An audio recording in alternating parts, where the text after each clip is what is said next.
people don't give to your organization because you need money.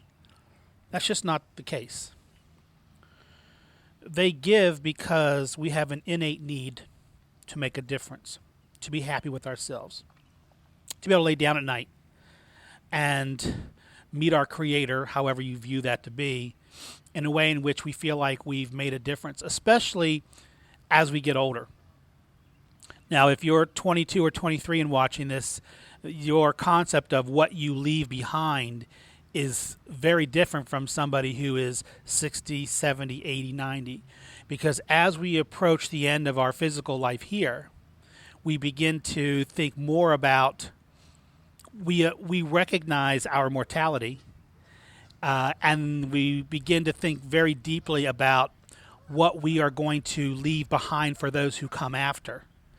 What kind of a legacy are we going to leave? How are we going to change the world in a positive way so that even once we're gone physically, that there's some part of us left behind? Listen to those geese. We'll give them a second to get out of their system whatever they want to geese about. We want to leave something behind. So I'm going to make this personal for a moment. I just turned 50 years old. And I'm not thinking about dying, but I do think about dying, but not in a negative way. I think about, what am I leaving behind once I'm gone? How will I have changed the world? Now, we change the world in small ways and large ways.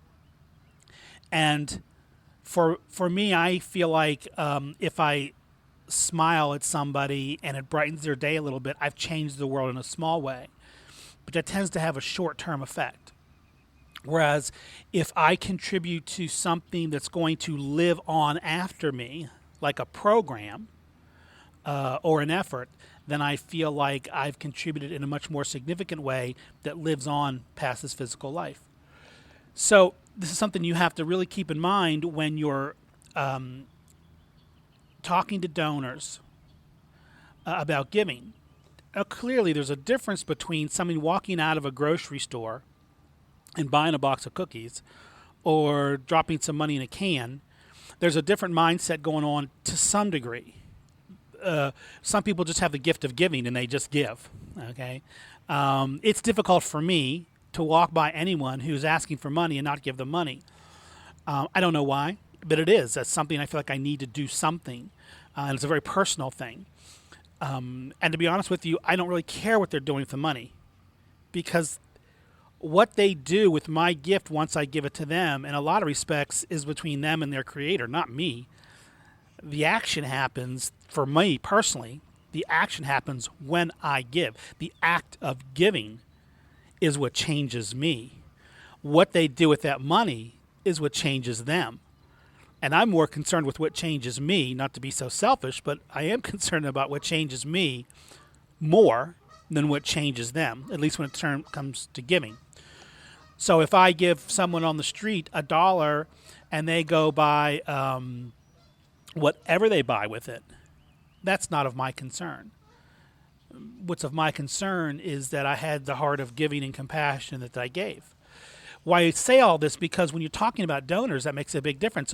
So if I'm walking out of the grocery store and I give money to a group, I may be inspired by what they say, or the kids being there, or the way they greet me, or just the sunshine of the day, and I'll give an impulse gift.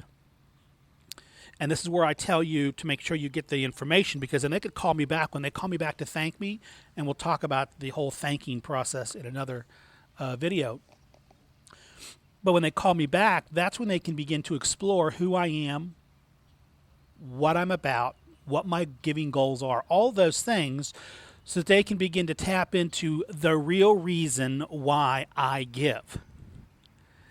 And that's why, whether it's you asking, or the American Red Cross, or Big Brothers Big Sisters, or the local fraternity or sorority, or just a local kid who comes door to door because he wants to go to Italy for the summer, and solicits you for a couple dollars.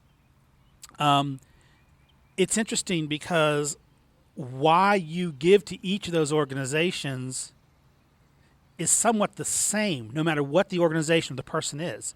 It's because there's an innate need to give. So when you're out in front of a store with your youth group or with your seniors group and you're collecting revenue, collecting gifts, or whether you're sitting face to face with a potential major donor who's going to drop $5, $10, $50,000 on you, be very aware as you speak to them that although you're going to lay out what those opportunities are for giving, because they're still going to be goal oriented, but especially the larger the amount, typically more goal oriented they are in terms of their giving. But speak to their heart and speak to them in a way in which you're not in a very subservient way begging for money, because that's not what you're doing. You are presenting this individual with an opportunity to fulfill their heart. Those are two vastly different things. Let me say that again. It's not like we're begging for money when we sit before a donor and ask for funds or stand up in front of a group and ask for funds.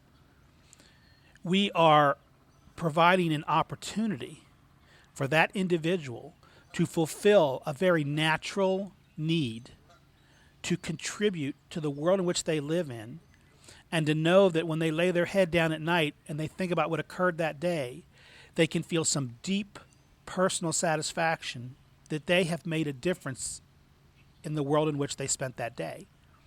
Two different things. So keep in mind, people don't give in most cases because you need it. People give because they have a need to take advantage of an opportunity that you present for them to give and make a difference. So we'll talk more about the other parts of that in some other videos, but think on this one deeply. I'm going to say it one more time because it's so important. People aren't giving because you need it or your organization needs it. They're giving because they need to give. See you in the next video.